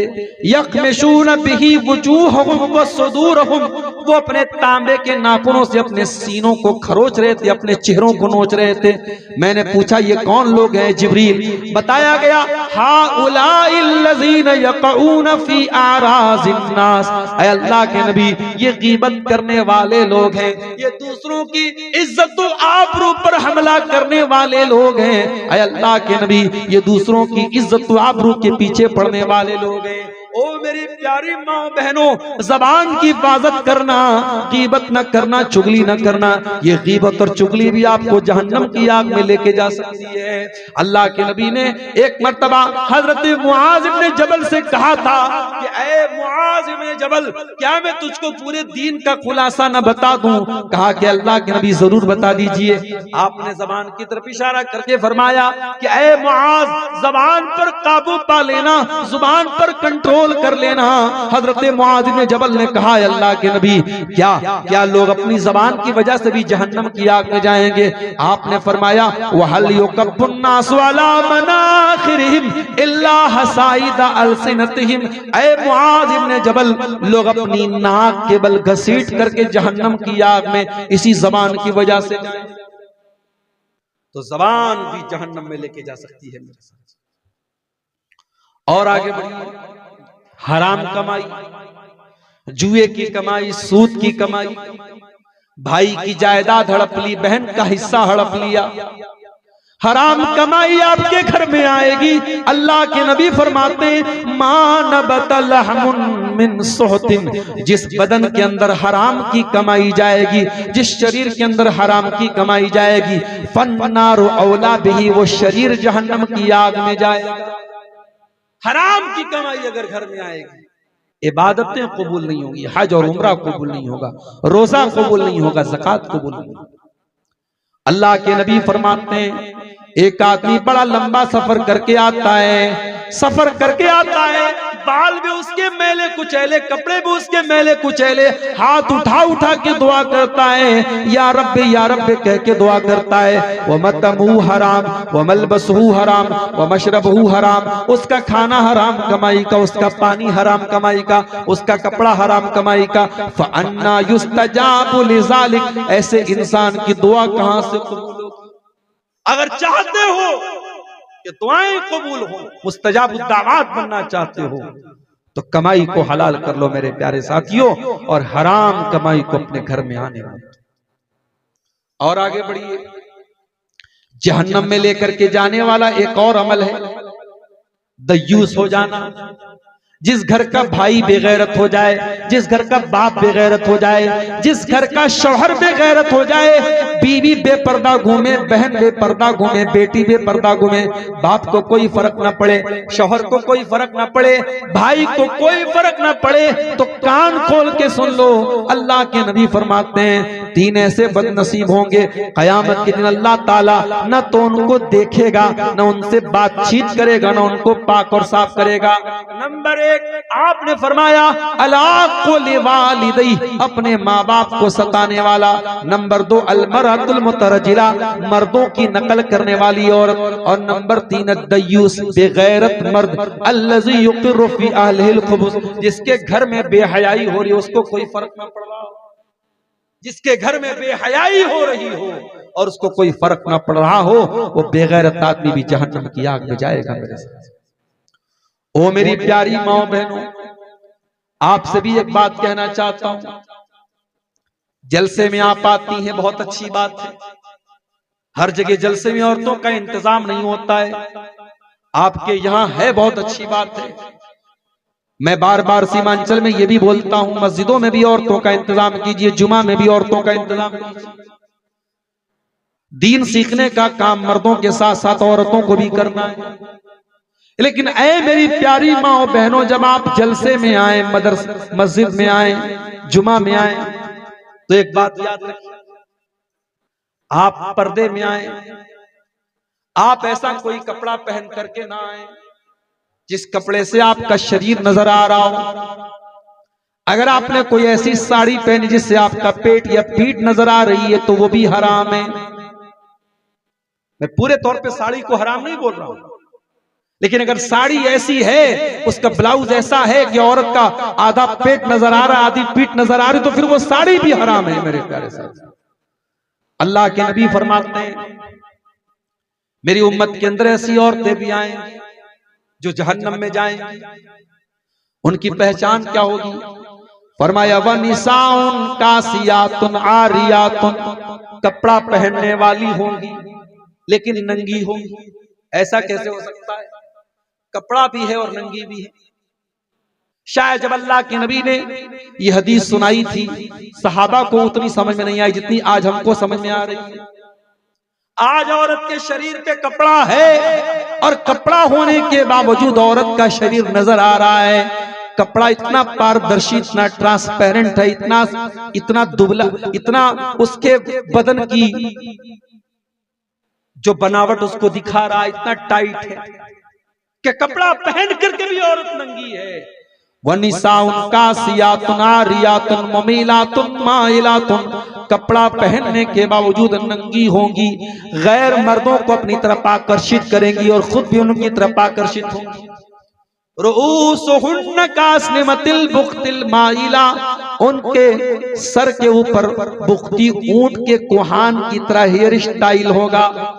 ये जो औरतें बाल में जूड़ा बांधती हैं, तो कुछ उलमा ने इस हदीस को सामने रख करके कहा कि ऐसा बाल का जोड़ा बनाना जो ऊंट के कुहान की तरह बिल्कुल उठा हो, ये जायज नहीं है। और कुछ उलमा ने कहा कि नहीं, वो एक पहचान तो बताई अल्लाह के नबी ने कि जहन्नम में जाने वाली औरतों के अंदर ये पहचान होगी, लेकिन उस तरीके का बाल अगर औरत जो है वो अपने शौहर के लिए करती है या उसको दुपट्टे से कवर करके रखती है, तो जूड़ा बनाना या उस तरीके का हेयर स्टाइल वो हराम नहीं है। बहरहाल जो कुहान की तरफ उठा होता है उस तरीके का जोड़ा और जूड़ा जो है औरतों को बनाने से परहेज करना चाहिए। असल में मेकअप में भी तो बहुत कुछ हो रहा है आजकल। तो माशाअल्लाह जब से कोरोना का दौर आया है, पहले तो बहुत सारी औरतें जो नकाब में चलती थी, अब नकाब के बजाय खाली मास्क से काम चल रहा है। और मास्क भी माशाअल्लाह अब साड़ी और लहंगे से मैच करके चल रहा है। दुल्हन का जिस कलर का लहंगा है उसी कलर का जो है उसका मास्क भी है। और अब तो नकाब भी माशाअल्लाह, नकाब के ऊपर लाइट भी लगी है, चमक रही है। और किसी नकाब के ऊपर शहजादी लिखा है, किसी पर कलमा तैयबा लिखा है। अब यही बचा है कि साहब कलमा लिखना है तो नकाब पे लिख दो, शहजादी लिखना है, अरे होंगी भाई आप अपने बाप की शहजादी, उसको नकाब पे लिखने की क्या जरूरत है? नकाब का मकसद पर्दा करना है, उसका मकसद मत खत्म होने दो मेरी प्यारी बहन। अल्लाह के नबी ने बड़े सख्त अल्फाज इस्तेमाल किए, कहा कि ऐसी औरतें जो मायल करेंगी, आकर्षित करेंगी दूसरे मर्दों को, ला यदखुलनल जन्नह, ऐसी औरतें जन्नत में नहीं जाएंगी। वला यजिदन रीहा, और जन्नत में जाना तो बहुत दूर की बात है, ऐसी औरतें जन्नत की खुशबू भी नहीं पाएंगी। मेरी प्यारी माँ और बहनों, जहन्नम की आग से अगर आपको बचना है तो ये बेहयाई और बेपर्दगी आपको छोड़नी चाहिए। और आगे बढ़िए, जहन्नम में लेकर के जाने वाला एक और अमल जिसको आज हम लोगों ने आदत बना लिया, नमाज का छोड़ देना, जानबूझ करके नमाज को छोड़ देना। इस्लाम में नमाज किसी हालत में माफ नहीं है। अगर आप जानबूझ करके नमाज छोड़ रहे हैं तो ये भी जहन्नम में लेके जाने वाला अमल है। कुरान कहता है जब जहन्नमी जहन्नम में जाएंगे, जन्नती जन्नत में जाएंगे, तो जन्नती पूछेंगे जहन्नमियों से, मा सलककुम फी सकर, ऐ जहन्नमियों तुम जहन्नम में कैसे चले गए? कालू लम नकु मिनल मुसल्लीन व लम नकु नुतिमुल मिस्कीन व कुन्ना नखूज़ु मअल खाइदीन। तो जहन्नमी कहेंगे हम नमाज नहीं पढ़ते थे। नमाज का न पढ़ना ये भी जहन्नम में लेके जाने वाला अमल है। मेरे प्यारे साथियों, आज मस्जिदों की कमी नहीं है, मस्जिद तो बना ली शब भर में, ईमान की हरारत वालों ने। मन अपना पुराना पापी था, बरसों में नमाजी बन न सका। मैं जो सर बसजदा हुआ कभी, तो जमीन से आने लगी ये सदा, तेरा दिल तो है सनमाशना, तुझे क्या मिलेगा नमाज में। हम नमाज नहीं पढ़ते हैं और न अपने बच्चों को नमाजी बनाते हैं, न अपने घर की औरतों को नमाजी बनाते हैं। बड़ी बड़ी बातें हम करते हैं। रात रात पर जलसे हमारे यहाँ चल रहे हैं, सीमांचल में 2-2 बजे रात तक प्रोग्राम चल रहे हैं, लेकिन नमाजियों की तादाद में कोई बढ़ोतरी नहीं हो रही है। मेरे प्यारे साथियों, आपका कारोबार, आपकी नौकरी, आपका बिजनेस नमाज से बढ़ के नहीं होना चाहिए। अपने बिजनेस से कह दो, अपनी नौकरी से कह दो कि नमाज से बढ़ के तू मेरे लिए नहीं है। रिजालुल्लाह तुल्हीहिम तिजारत वला बैउन अन जिक्रिल्लाह। अल्लाह कहता है कि मेरे मुत्तकी बंदे वो हैं कि कारोबार भी करते हैं, लेन देन भी करते हैं, लेकिन उनका कारोबार और उनका लेन देन उनको नमाज से गाफिल नहीं। अब आइए एक आखिरी चीज बयान करके मैं बात खत्म करूंगा। जहन्नम में लेकर के जाने वाली एक और चीज होगी मेरे साथ, और वो क्या होगी? जब बूढ़े लोगों को जवान बनने का शौक चलेगा। क्या फरमाया अल्लाह के नबी ने? कौमुन यक्ज़िबून फी आखिरिज़ ज़मानी बिस्सवादि कहवासिलिल हमाम। आखिरी जमाने में ऐसे लोग आएंगे जो काला खिजाब लगाएंगे, दाढ़ी का बाल काला करेंगे, सर का बाल काला करेंगे। कहवासिलिल हमाम, कबूतर के पेट की तरह, कबूतर के सीने की तरह। कबूतर जो होता है कुछ व्हाइट कुछ सफेद। अब बेचारा ये सर का बाल काला कर लिया, दाढ़ी का बाल काला कर लिया, और हाथों पे जो रोआ है वो रोआ सफेद सफेद नजर आ रहा है। रोआ बता रहा है कि हजरत की उम्र 70 साल की हो गई और दाढ़ी उन्होंने 40 साल वाली रखी हुई है। तो ये काले रंग का खिजाब लगाना ये भी आजकल चल रहा है। और माशाअल्लाह अब तो कुछ मैं देखता हूँ सीमांचल में मुकर्रिर हजरात भी आते हैं तो देख के लगता नहीं कि 70 साल के। काली काली दाढ़ी देख के लगता है इनकी उम्र 40 साल है, मगर पता लगता है कि आम पक चुका है क्या नहीं? तो ये जो काले खिजाब लगाए जा रहे हैं, मेहंदी लगा सकते हैं आप, या मेहंदी का कलर लगा सकते हैं, लेकिन काला खिजाब लगाने की इजाजत नहीं है। ये अमल भी अल्लाह के नबी ने फरमाया, ला यरीहून राइहतल जन्ना। ये काला खिजाब लगाने वाले ये जन्नत की खुशबू नहीं पाएंगे। जब जन्नत की खुशबू नहीं पाएंगे तो इसका मतलब कि जहन्नम में लेके जाने वाला ये अमल है। मगर हाँ, एक बात की मैं यहां वजाहत कर दूं कि अगर कोई कम उम्र का नौजवान है, मान लीजिए 20 साल का है, और आजकल का जो हमारा लाइफ स्टाइल है, 20 साल की उम्र में भी कुछ लड़कों को के बाल सफेद होने लगते हैं, तो अगर उम्र के पहले बाल अगर सफेद हो रहा है तो उस मौके पर अगर वो काला खिजाब लगाता है तो जायज है। इसी तरीके से जंग के मैदान में, जिहाद के मैदान में अल्लाह के नबी ने इजाजत दी है कि वहां दुश्मन के दिल पर अपना रोब जमाने के लिए मुजाहिद को इस बात की आजादी है कि वो काला खिजाब लगा सकता है। बाकी नॉर्मल लाइफ में किसी को इस बात की इजाजत नहीं है जो उम्र दराज हो चुका है कि वो काला खिजाब लगाए। तो मेरे प्यारे साथियों, जहन्नम में लेकर के जाने वाले ये चंद अमाल थे जो आपके सामने बयान किए गए, और इस उम्मीद में मैंने बयान किए हैं कि इन अमाल से हम अपने दामन को बचाएंगे। अल्लाह से दुआ है रब्बुल आलमीन हम सबको जहन्नम की आग से बचने की तौफीक अता फरमाए, और जहन्नम में लेके जाने वाले जो अमाल बयान किए गए हैं परवरदिगार, इन तमाम अमाल से हम सबकी हिफाजत फरमाए। जो हम में बीमार है अल्लाह उनको शफाए कामिला अजला अता फरमाए, जो रोजगार से परेशान है अल्लाह उनके कारोबार में बरकत नसीब फरमाए। जब तक हम दुनिया में जिंदा रहें, इस्लाम पर जिंदा रहें और हमारा खात्मा ईमान पर हो, आमीन। रब्बना तक़ब्बल मिन्ना इन्नका अंतस समीउल अलीम व तुब अलैना इन्नका अंतत तव्वाबुर रहीम। व सल्लल्लाहु तआला अला नबीना मुहम्मद व अला आलिहि व सहबिहि अजमईन। अऊज़ु बिल्लाहि मिनश शैतानिर रजीम। बिस्मिल्लाहिर रहमानिर रहीम।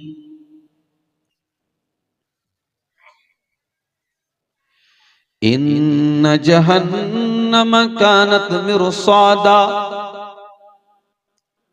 लित्तागीन मआबा लाबितीन फीहा अहक़ाबा ला यदूक़ून फ़ीहा बरदन वला शराबा इल्ला हमीमन व गस्साक़ा जज़ाअन विफ़ाक़ा।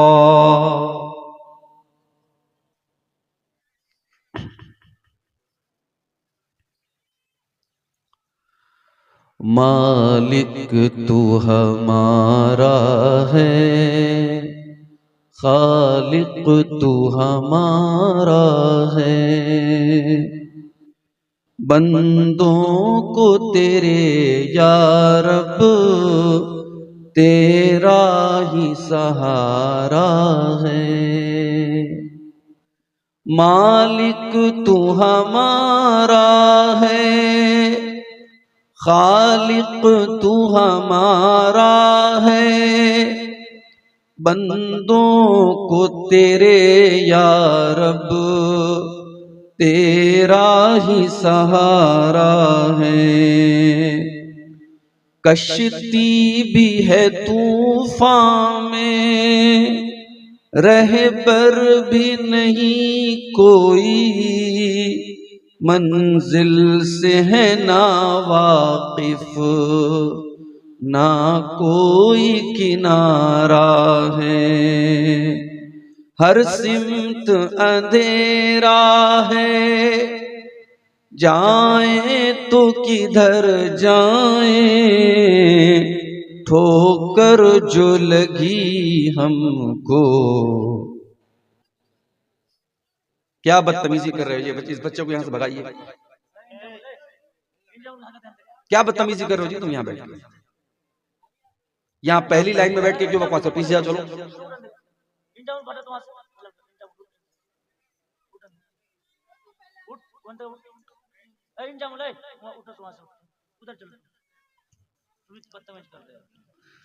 हर सिमत अंधेरा है, जाए तो किधर जाए, ठोकर जो लगी हमको, बस तुझको पुकारा है।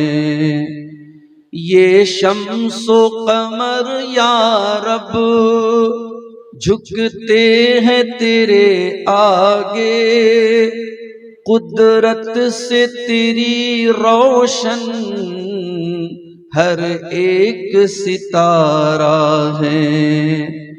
कलियों को भी रानाई तूने ही नवाजी है, गुलशन का हसी मंजर तूने ही निखारा है।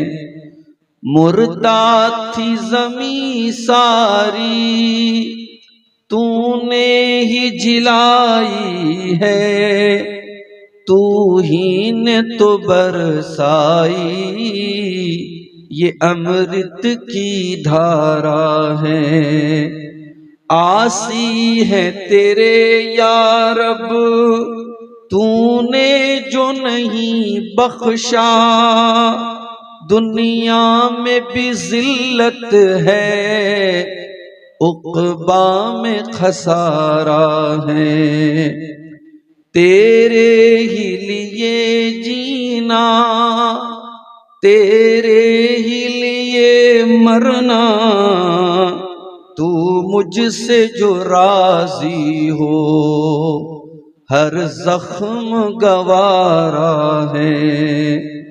रहमत जो तेरी रूठी जाएगा किधर जाहिद, रहमत जो तेरी रूठी जाएगा किधर जाहिद, रहमत के ही साए में अपना तो गुजारा है। मालिक तू हमारा है, खालिक तू हमारा है, बंदों को तेरे या रब तेरा ही सहारा।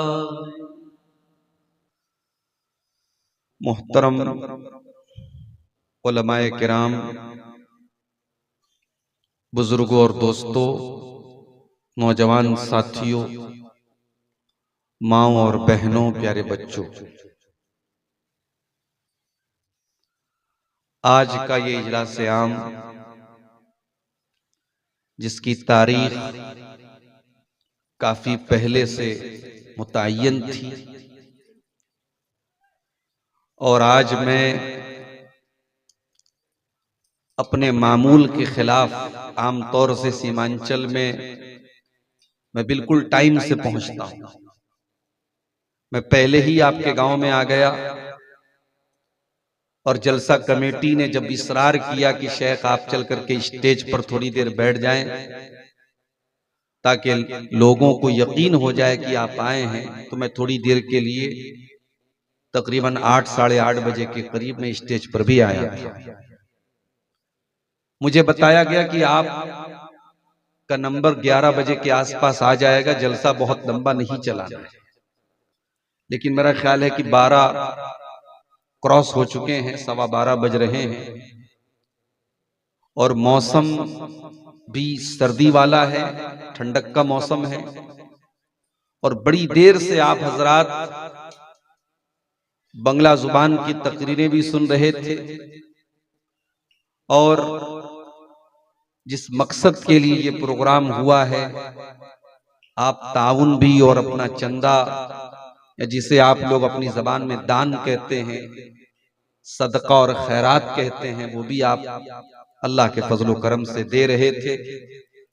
हम अल्लाह से दुआ करते हैं रब्बुल आलमीन आज के इस इजलास आम में जिन भाइयों ने आगे बढ़कर के अपना अपना ताउन पेश किया है, जिन माओ बहनों ने अपना ताउन पेश किया है, जिन्होंने अपने मरहूम रिश्तेदारों की तरफ से यहाँ पे दान दिया है, अल्लाह सबके सदकात और खैरात को कबूल फरमाए और रब्बुल आलमीन हम सब की हाजिरी को भी कबूल फरमाए। मेरे भाइयों, इस दुनिया में अल्लाह ताला ने हमें और आपको बेमकसद नहीं बनाया है। हमारी तख्लीक का, हमारे क्रिएशन का एक मकसद है। हम इंसान हैं, हमारे पास दिमाग है, बुद्धि है। एक इंसान भी कोई काम बेमकसद नहीं करता। सर्दी का मौसम है, जनवरी का महीना चल रहा है, आप हजरात अपना अपना बिस्तर छोड़ करके इस पिंडाल के नीचे बैठे हैं, ये हमारे जलसा कमेटी के लोग स्टेज पर बैठे, तो जाहिर है कि इसका भी एक मकसद है, एक उद्देश्य है। हम बगैर मकसद के कोई काम नहीं करते। तो वो इंसान जो अल्लाह तबारक व तआला की एक मखलूक है, एक बंदा है, अगर इंसान बेकार और बेमकसद कोई काम नहीं कर सकता तो फिर ये कैसे मान लिया जाए कि ये कायनात बेमकसद है? ये यूनिवर्स, ये दुनिया, ये ब्रह्मांड, ये विश्व अल्लाह ताला ने बेकार बनाया है, ये पॉसिबल नहीं है, ये संभव नहीं है। मेरे प्यारे साथियों, इस कायनात की तख्लीक के पीछे एक मकसद है। अफहसिबतुम अन्नमा खलकनाकुम अबतन व अन्नकुम इलैना ला तुरजऊन। ऐ मेरे बंदो, क्या तुमने ये समझ रखा है कि तुम्हें बेकार हमने पैदा किया है? तुम्हारी पैदाइश का कोई मकसद नहीं है। तुम्हें बेकार हमने पैदा किया और तुम्हें मरने के बाद हमारे पास नहीं लौटना है। क्या तुम ये समझ के बैठते हो? फतअल्लाहुल मलिकुल हक ला इलाहा इल्लाहु। वो अल्लाह ताला जिसके सिवा कोई इबादत के लायक नहीं है, वो अल्लाह ऐसा काम तो नहीं कर सकता है, वो तो बहुत बुलंद है, वो तो बहुत पाक है। उस अल्लाह ने तुमको बेमकसद नहीं बनाया, बेकार नहीं बनाया। कुरान का 29वां पारा उठाओ, अल्लाह फरमाता है अयहसबुल इंसानु अन युत्रक सुदा,